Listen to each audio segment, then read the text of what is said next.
Welcome to the Timely Topics Show, where we're bringing you all the buzz and banter of today's business conversations. Straight from our studios in downtown Hartford, with your hosts, Rory McGloin and Jennifer Matthew. Welcome to the third episode of Timely Topics. I'm your host, Rory McGloin, and happy to be joined by my co-host, fresh off her trip to Austin, Texas, Jen Matthew. Howdy. Inspiration is the name of the game for this episode. We'll take a glimpse into the industry of inspiration, delving into its impact on business and personal development. Our featured guest for this episode is Andre Rochester, who is a distinguished fine artist and curator at UConn Health. Andre will share his ideas about the transformative power of art and expression.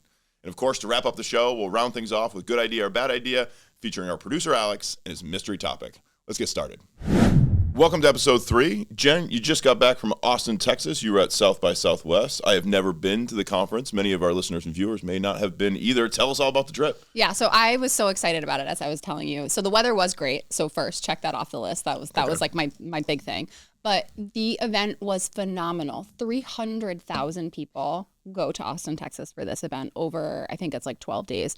And if you think about that in just sheer volume, we've gone to how many different conferences, conventions, festivals. Like, this is astronomically larger than anything I've ever been to before. And tell us a little about, like, I just wanted to paint a picture for everybody because I hadn't been there and you were chatting a little bit about it. Like, what are you're walking around the streets, right? And there's basically like conference locations everywhere. Everything turns into a South by Southwest feature. Yeah, all the hotels, the convention center, everything downtown turns into conference sessions. And then a lot of restaurants and other spaces get converted into what we call activations. So different companies will come in and they'll convert these restaurants into their space. They'll invite people in, their mini parties, but they also have really great speakers and events that are happening throughout the entire time. It was just so overwhelming. There was like probably 15, 20 sessions going on at any moment that I wanted to attend.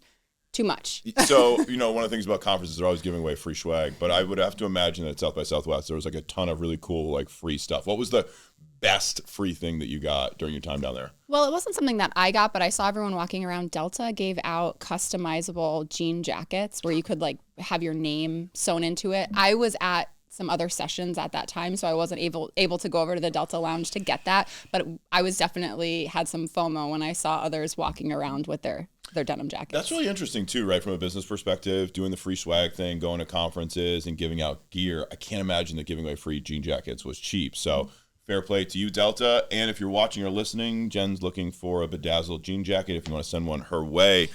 So we now found out the swag that you didn't get that you really wanted. What was an experience that you did have that totally blew your mind or was just like the best part of the whole thing? Yeah, I don't fangirl a ton, and we've had this conversation before, but I love Kendra Scott. So for those of you that don't know, Kendra Scott is a jewelry designer. I've been wearing her jewelry for years, but I just had the most amazing experience. I got to meet her in person. We got to chat for a little bit. I got her book signed, and then I went to one of her sessions, and I just really love hearing people's stories of how they got started, how she started her business. And so she's an amazing businesswoman and has incredible jewelry, but even bigger than that, she has given so much money to charities through her foundation. And so just all around an inspiring person, an amazing story. And that was one of those like goosebump moments sitting there listening to her talk. It was incredible. They say sometimes like never meet your heroes, right? Because you're just going to be disappointed. I'm so happy for you that you met somebody that's a hero and they fulfilled and they lived up to that experience. Our episode today is all about inspiration. And it's funny because Jen had briefly mentioned the story to me before we started to record. And it reminded me of a story. I don't fanboy either too often, met some really cool people, but had an experience one time. I was over at Ulster University in Belfast, wandering around the campus, and I met somebody that I thought was a legend, this Gaelic football player from Donegal, Michael Murphy. And he's a legend because he stayed at home in his county of Donegal, where you don't get paid to play, but you play at a professional level. And from a business standpoint, this is a man who at the peak of his career could have left, could have gone to Australia, could have gone and played any other sport, but chose to stay home and play for where he's from, to represent his hometown, to represent his county. And I met him, and he was such a gentleman, right? And we chatted and talked and exchanged phone numbers and stayed in touch and have had a chance to develop a relationship. So, if you see somebody out there that you really means a lot to you, I always find like just go up and let them know, and you'll be surprised sometimes like what it might mean to them, because we're all human at the end of the day. And I think, you know, in an episode talking all about inspiration, like there's so many different ways that we can be inspired. Yeah, I think, and taking that sports note here, I think playing sports is inspiring, being an athlete, seeing athletes, how they perform and what they do, what they overcome to be the top performers in their spaces. But you know what I love about, sports in general is the hype music. So football hype music is probably some of the best. Yeah, and we've talked, Jen likes some hype music, right? She's got themed hype music for a lot of different things.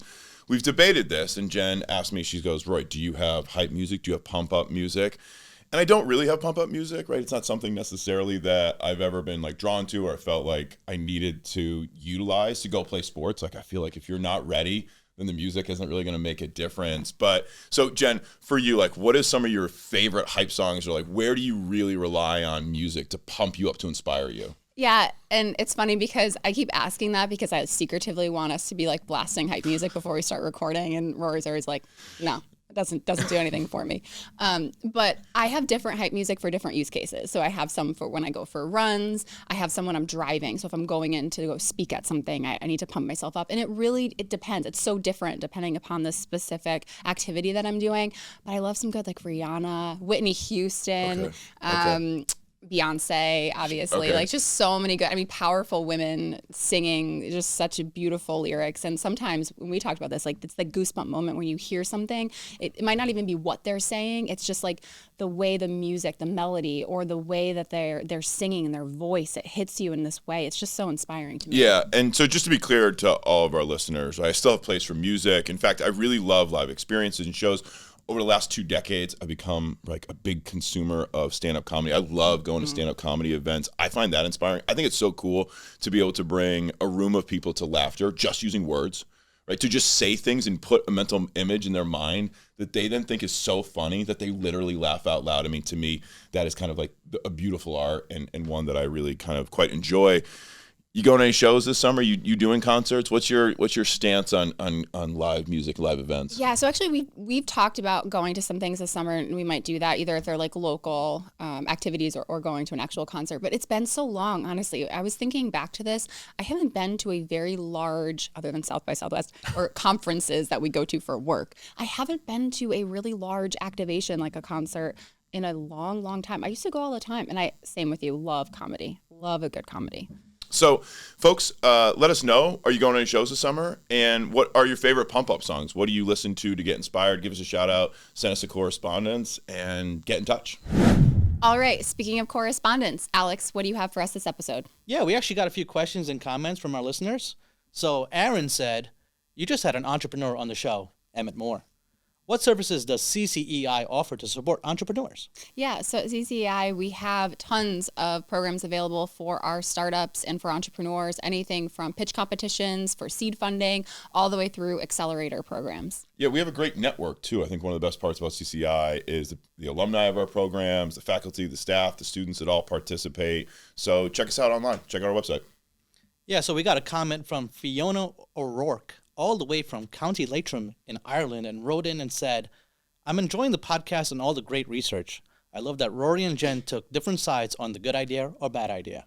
Yeah, thanks for the comment, Fiona. Love to hear it. If anybody wants to hear about a specific topic or you want us to dive deeper into research, let us know. Send us in a comment, and we will certainly get our research team to take a look at it and provide that information back to you in the next episode. And I love that we are reaching other countries outside of the U.S. That's international really exciting. Reach. Yeah, right. That's great. 2 episodes in. Fantastic. We also got another comment from our friend Tony, who wrote in and said that he thought it was a great idea to share a fun April Fool's joke on social media to engage followers, and his company will absolutely be taking part.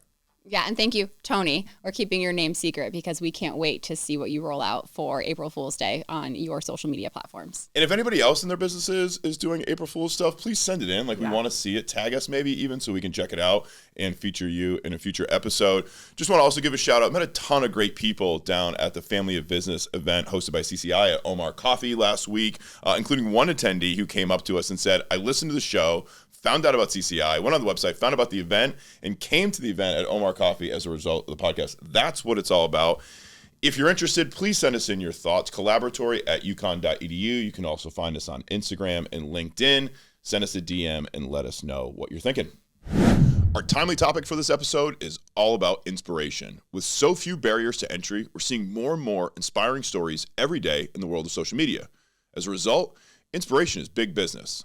However, what inspires one person may be different for another. So it begs the question, what makes something inspirational? And how does that translate into the industry of inspiration? So, are you ready to be inspired? Let's dive in together. All right, Jen, let's define this. That's the first and most important thing we're going to do here. What is inspiration? Now, before you give us your answer, the Harvard Business Review would suggest that there's these 3 core elements. One of them is inspiration evoked spontaneously without intention. The second would be this concept of transcendence, a moment of clarity and awareness.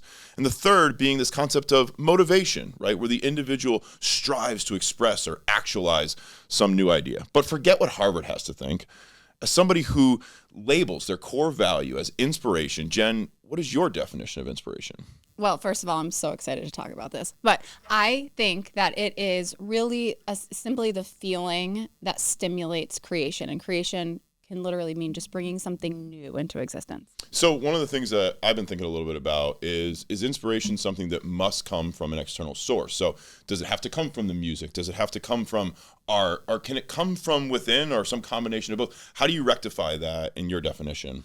Yeah, so I think inspiration is personal. So you can be inspired by so many different things. And I actually once read this note that an aha moment comes from not hearing something for the first time, but the first time that you actually come to understand it. And that's what I think inspiration is. It's that feeling, that overwhelming feeling of something hitting you, and you connect with it in a way that you never did before. So you often think about, people say, go take a shower or go for a run or go for a drive, and that helps clear your mind. I think you put yourself into a flow and allow yourself to connect with things that you don't normally do because of all the noise around you.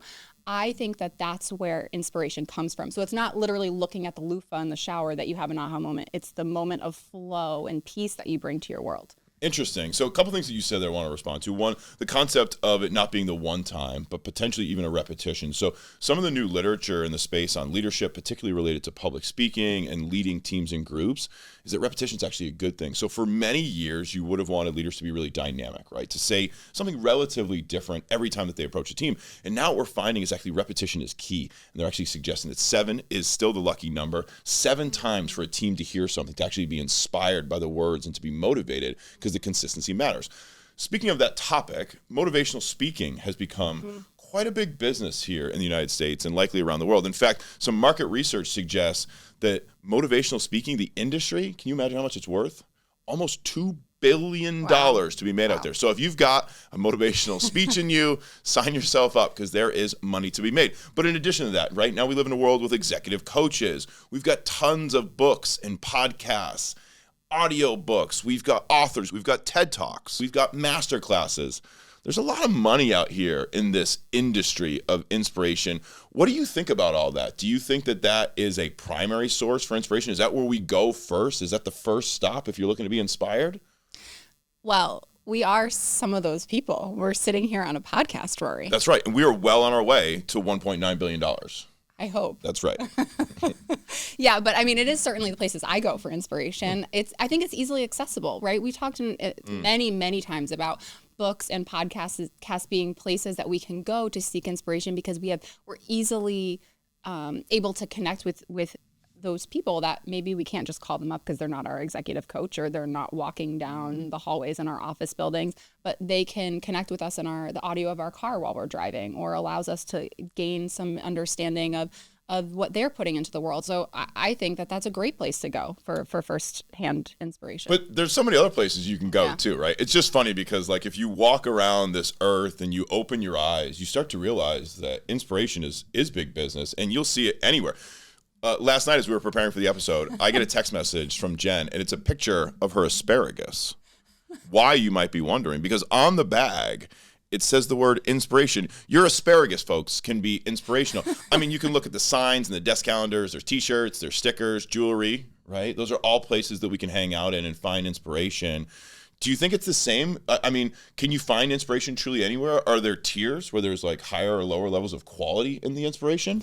I think that this industry has exploded and we are seeing inspirational quotes on everything. You just mentioned books, t-shirts, calendars. I'm a consumer of inspirational stuff. As you can imagine, it's all over my office as you've seen. So I think that you hear something, it resonates with you. Like I mentioned before, that aha moment, something that clicks. You're like, wow, that hearing somebody else say something that means so much to who I am, to what I believe, and connects with me in a different way. People buy into it. And I certainly did. I started a business. My first business was an inspirational card and jewelry company. And I created jewelry that had inspirational quotes. And it was a huge success. People wanted to buy that for others, to give them as gifts, because they're thoughtful. It gives you something that I'm thinking and that I know connects with you. What's really interesting about that is that you have to find this balance, right? If you're a business and you're in the business of inspiration, you need to create something that doesn't just resonate with one person, right? You have to be able to resonate with lots of people, which brings us back to the source, the receiver of that inspiration. There's got to be some uniformity in some of the core instincts around inspiration, or things that may be relatively deep in our human nature that we find inspiring. I think about, we talked earlier in the episode about athletics, and we talked about folks who have that discipline and that drive. A lot of today's fodder on social media, and you've probably seen it, right? If you're on social media and you're into athletics or sports or training, there's been going around this concept of, discipline will beat inspiration every time, right? You need to have discipline. And while I relatively agree with that, I just wonder what drives the discipline, right? There had to be some moment of inspiration that would have led to, this is why I choose to have discipline. I don't think necessarily, and I'm interested in your thoughts on this, right? It's great to say that discipline is going to beat inspiration, but can you really have great discipline without having that kernel, that truth of inspiration to begin with? Well, as I said at the beginning, I think inspiration is the feeling that ultimately leads to creation. So something triggered that discipline. So something brought that person, and I feel that too. There's something that triggers me to go out and go for a run, or to go work out. There's something that's fueling that creation of what I'm putting into the world. Yeah, and I think just in that athletic space for a second, where inspiration meets discipline, you see so many of the various brands associated with that industry really focusing on like what it is that they're going to inspire. But it's not just limited then. We see some of those concepts that came from maybe sports or training, and now they're transitioning into all of these different spaces. Travel is inspiring, right? We kind of did some research. We looked at Airbnb, and they're now providing these experiences that are meant to be both, inspiring and enlightening and supplementing that travel experience. We've seen it in the beauty industry, right? Where there's all of these examples where we're now not just trying to get people to take their health and their wellness seriously, but we want them to be inspired to do it. Yeah, and I'm seeing it a lot in mobile apps, and you have like mental health opportunities to be inspired to think. So like Calm is a good one, to be able to meditate, the sleep stories that they offer. So I think there's a lot that's happening in this space that we're seeing, both health and wellness, and a ton across various spaces. Yeah, if Calm wants to throw us some subscriptions for the sleep stories, that's fantastic. Love that. When that first came out, that was very pandemic oriented, and I think they were giving away free subscriptions, fair play. And I really got into it, and it worked, and I got into these like really great deep sleeps, and then my subscription ran out, so I didn't renew. But I do like sleep sounds, which is a really big frustration in our home, because I'm a sleep sounds person and Megan is not. So as we continue on this journey, right, we're also thinking a little bit about some of the community platforms and some of the social media places. One of the things that's a little bit different now is like where we go to find inspiration. So you might come to our podcast and look for a book or a recommendation. There's nothing better, by the way, like if you feel like you can inspire somebody, right, when you have that opportunity to maybe get in front of an audience or to have that great one-on-one conversation and feel like you have just provided enough information, enough insight, and then all of a sudden you can see the light bulb go off and they're like, yes. And if you know that they go home that evening and they change something in their life, right, that's so rewarding. So not only is there business to inspiration, but I think it can be a very fulfilling thing to help others with as well. Yeah, and a lot of, as we saw, like the DIY stuff popped up to a ton during COVID. So the great example is going on Pinterest or YouTube and learning how to do something yourself. So being able to inspire someone, not to have a aha moment just in that they thought something new, but in their ability, convincing them that they could go do that themselves. They can build that thing. They can create that art project or that new gift that they wanted to give somebody. You talked about kind of new businesses there, new ideas. One of the things that we do here at CCI, of course, is like we're trying to help new businesses grow and get started. And one of the things that we do is we help them define their values and then go through this value alignment process of understanding what are your values and then being able to align that with what it is that they're ultimately going to provide for the world. Do you think that it's necessary for a new business owner, for an entrepreneur, to have inspiration as one of their values, if you will? Like, do they need to be inspired themselves? Do they need to inspire others? Like, can you exist without inspiration and be successful in your mind? That's an interesting question coming from, for me to answer with inspiration being one of my core values. I think that's what fuels me, but there can be something else that fuels other people that I think inspiration's the baseline, but maybe that's not the way that they articulate it. That's not maybe their terminology that they use. But absolutely, I think part of leadership is corralling your groups of people around a shared mission, a shared vision. Yeah, and the inspiration is not just important to your customers, but also to the folks that are going to go on that journey with you. Yeah. They need to be inspired. So 100%. Whether you're producing a podcast or you're producing a new business, right, you need everybody to have that kind of inspiration to feel like they can go forward. What about companies that are mission driven? Do you think that they're using that to be inspiring? Do you think that it's a fad? We talked a little bit about companies like Tom's Shoes, right, where the buy one, give one, Warby Parker then jumped on a little bit later. Is that inspiring to others, or is that just part of their business model? How do you see that? Yeah, I mean, I do definitely think it's part of the business model, but we're seeing that more and more with the companies that we're working with. They're coming up with some product or service that is mission driven, that there is an element of giving back. And I think that's just part of the culture, part of this new generation, that we want to create something or get around something that we feel some sort of way about.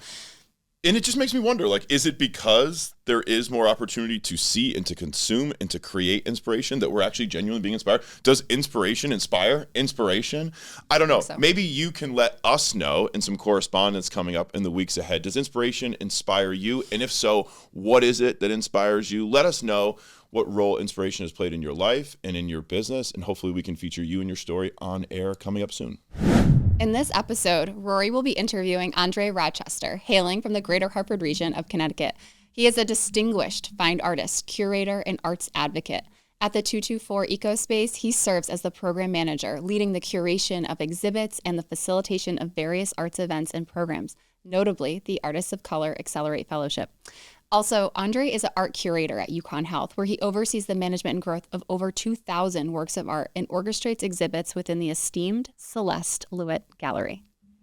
Andre Rochester is here in studio with us today. He is a fine artist, curator, and arts advocate from the greater Hartford region of Connecticut. Welcome, Andre. Thank you for having me. I'm excited to be here. Well, we're excited to have you. So I happened to be driving in this morning, and our listeners will know I'm a big fan of Daniel Pink.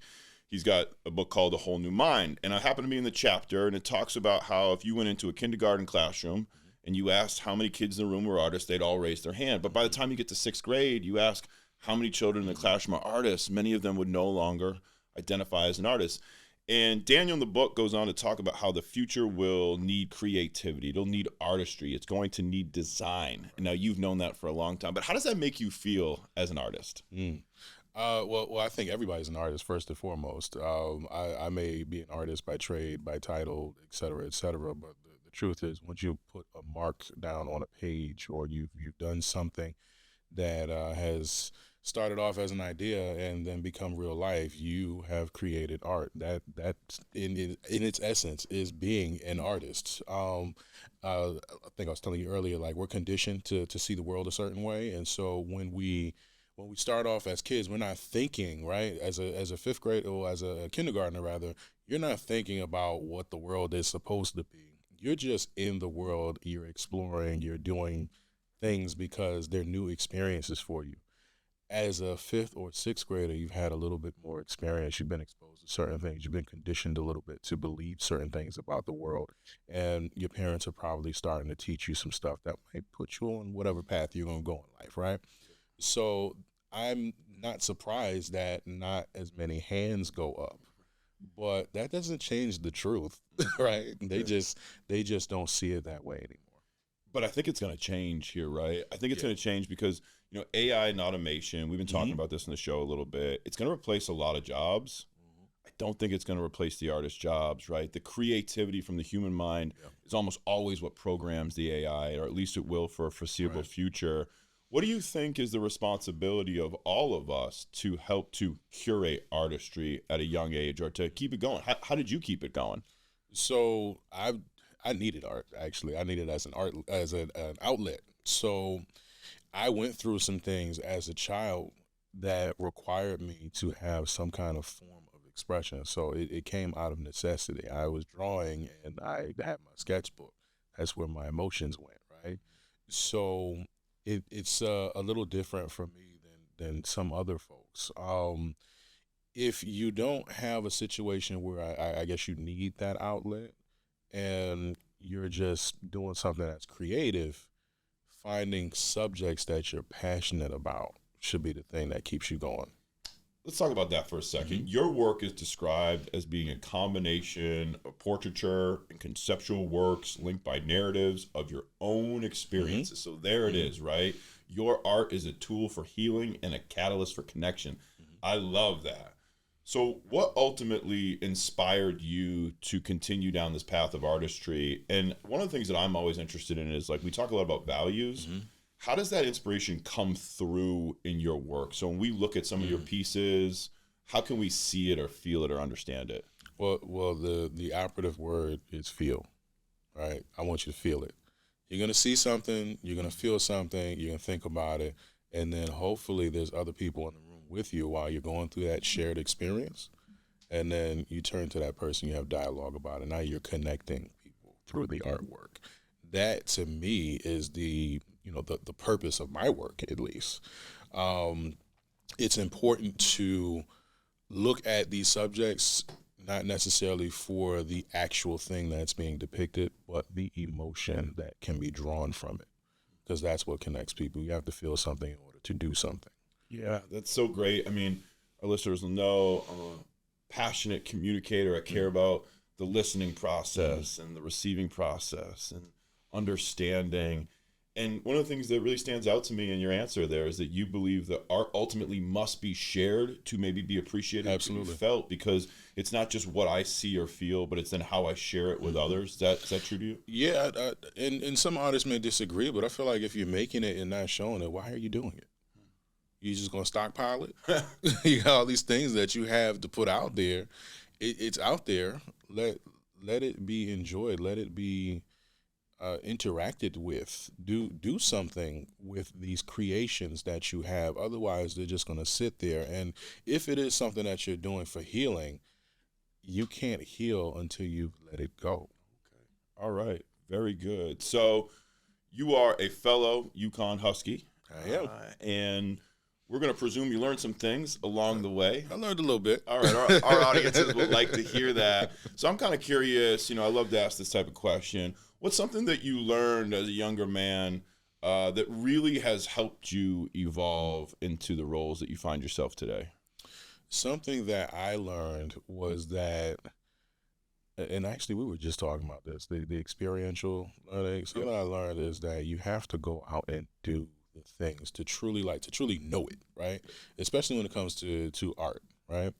So I had this illustration teacher, Coraline Deibler, and she threatened to fail me if I didn't work in color, because I just wanted to do black and white drawings. Now, granted, I had done the painting classes and all that stuff, and I can go on for hours and hours about Coraline and Deborah Dancy specifically. Deborah was my painting teacher at UConn.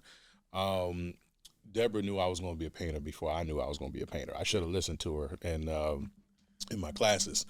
So in illustration, she pushed me to work in color because she knew I was scared to. At least I feel like she knew. And I don't even know why I was scared to work in color.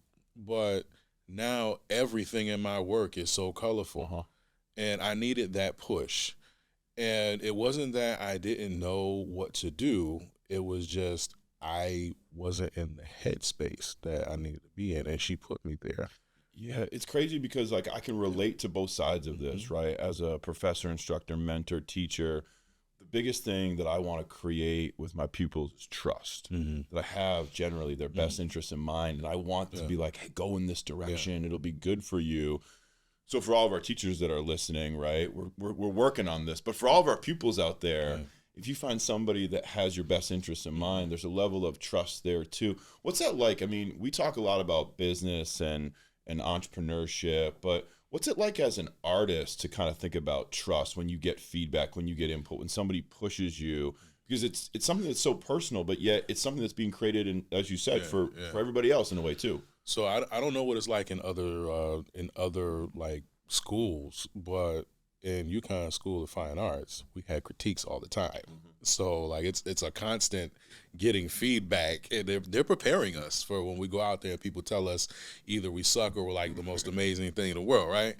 And we had some teachers who were not that nice with their critique, but it was on purpose because they wanted to prepare us for what it was going to be like. So fast forward to now in the present, I don't mind getting critique, whether it's negative or positive. What I have a problem with is when you got nothing to say.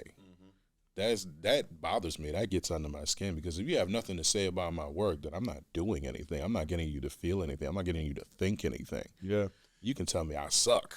Yeah. And I'm like, okay, great, this worked. It's interesting too, because taking feedback from folks that have different perspectives, different experiences, expertise, that can be really difficult.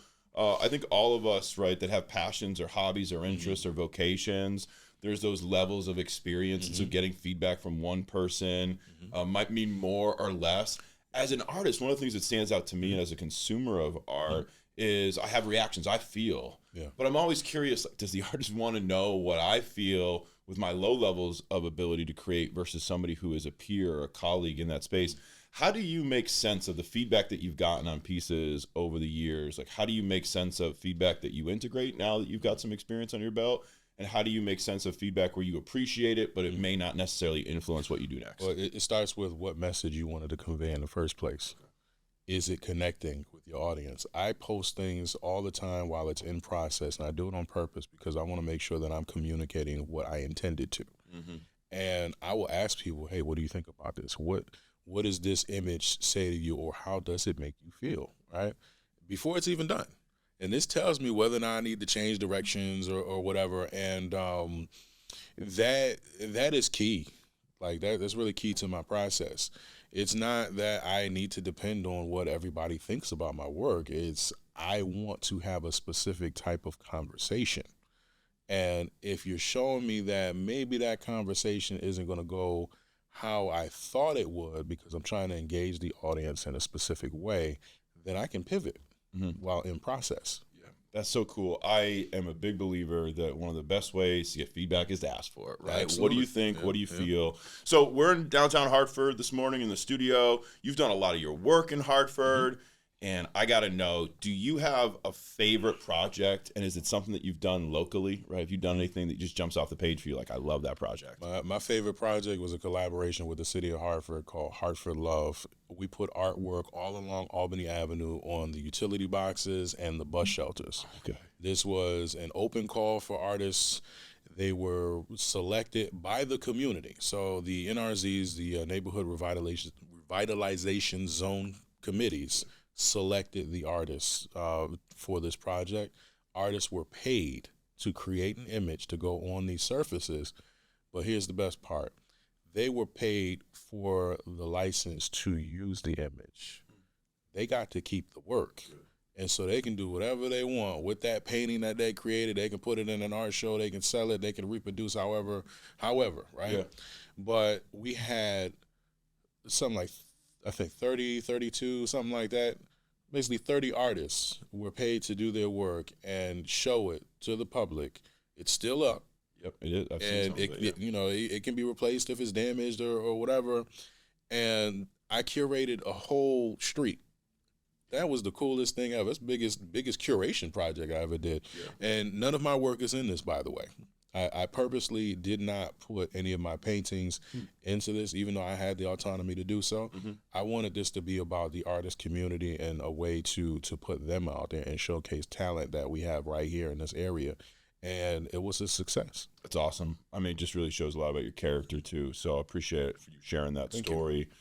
So on your website, in addition to your work, right, you are also coaching and consulting, and we've got some coaches and consultants that tune in and that listen. We're always borrowing ideas from one another. So we're going to borrow an idea from Andre today, hopefully. What's something that you are trying to instill in the folks that you're mentoring or you're working with? Somebody comes to Andre and they go, hey, I got a half an hour. Give me something that I can walk away with. What's that lesson that you're trying to teach them? Perfection doesn't exist. Okay. Don't let that get in the way. Don't let this concept, this thing that's not even real, keep you from being your best self. Perfection's not real. However, you can always be better. Yeah. It's always better. Once you think you got something perfect, then somebody's going to come and show you up. So don't think about perfection. It's not real. I love that. We're an entrepreneurship center, and we see so many of our entrepreneurs and our startups struggle with that, trying to get it right before they go forward with it. We just say, just press send. Right. And see what happens next. All right, Andre, we're going to try to wrap this conversation up. Sure. We've got 3 rapid-fire questions for you. The first one, if you could change one rule or one law, what would you change? One rule or one law? Yeah. I mean, I tend to follow the laws. I would say, dang, this is a hard one. Yeah. This is hard. It's a tough one, man. I know it's supposed to be rapid fire.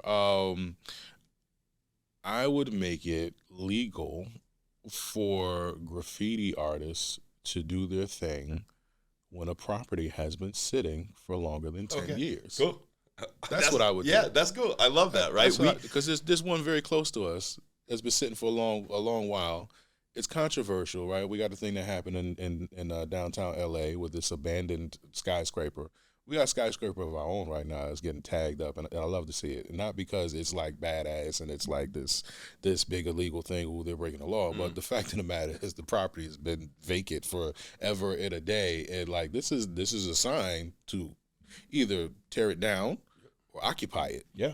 And this won't happen. I love that, right? It's a giant canvas. Let's do something with it. Okay, cool. Love that answer. Second question, what's something you're not good at? Something I'm not good at? Quitting. I'm terrible at it. Believe it or not, I've given up art quite a few times. You never know because I was terrible at quitting it. It just came right back, and I had to do it. It's my calling. It's my purpose. So I had to give in. And, things weren't working out in that time. But as soon as I got back to it, magically something good happened for me. So quitting is what I'm terrible at. I love it. A little foreshadowing. Come back and listen in on episode 5. We're going to talk about failure, and we're going to deal with the problem of quitting. Last question for you here in our conversation. How do you want to be remembered? I want to be remembered as someone who was immensely talented and capable of doing great things as a creative, but also someone who was very generous and really someone who has made it a point to bring people with them throughout their levels of success. Amazing. Andre, thank you so much for coming in and blessing the studio with your presence here today. If you want to learn more about Andre, you can check him out on his website, andrerochester.com. Thanks, Andre. Thank you. Great interview, Rory. And thank you so much, Andre, for joining us here at the Collaboratory studio at CCEI. Good idea? Bad idea. All right, Alex, it's that time of the show for good idea, bad idea. What do you got? Yeah, Rory, thanks. So we know in the world of business there's good ideas and sometimes there's bad ideas. So on this show, Rory and Jen share their views on a topic of my choosing. So, talking about inspiration, do you think it's a good idea to give employee awards? Some may feel left out, but some want to be recognized. What do you think? Is Employee of the Month a good idea or bad idea? So what are we talking about here, Alex? Are we talking about Employee of the Month, like free parking spot, like sign on the wall, face all plastered everywhere, like traditional Employee of the Month? I think it's a little overplayed, especially if you don't have enough employees to like max out the number of months in a year. And then it's just kind of a little silly where you're just kind of repeating it over and over again. I'm not a huge fan. I think there's other ways to recognize your employees than doing this sort of process. Yeah, I'm on the side of definitely recognize your people, right? Because people are at the center of the process. So maybe if you don't have 12 people, it's probably not a good idea to have an Employee of the Month. But I really love coming up with individual awards and recognition and maybe making sure that it's intentionally random in the sense of being like, when something great happens, you call them out. And I think it's just really cool in the world of social media. If you're working at an organization and you put up one of your coworkers, your colleagues, right, giving them that shout out, recognition is so important. So I'm definitely on the side of employee recognition, but maybe employee of the month is just a little outdated for us.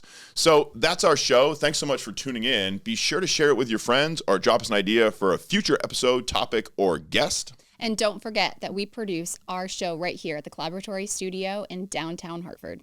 Coming up later this month, Wicked, the Broadway musical, will be in town at the Bushnell on April 24th for a few shows, and the Hartford Symphony Gala will be celebrating its 80th anniversary celebration on April 27th at the Connecticut Convention Center. Until next time, we wish you good luck in all of your endeavors.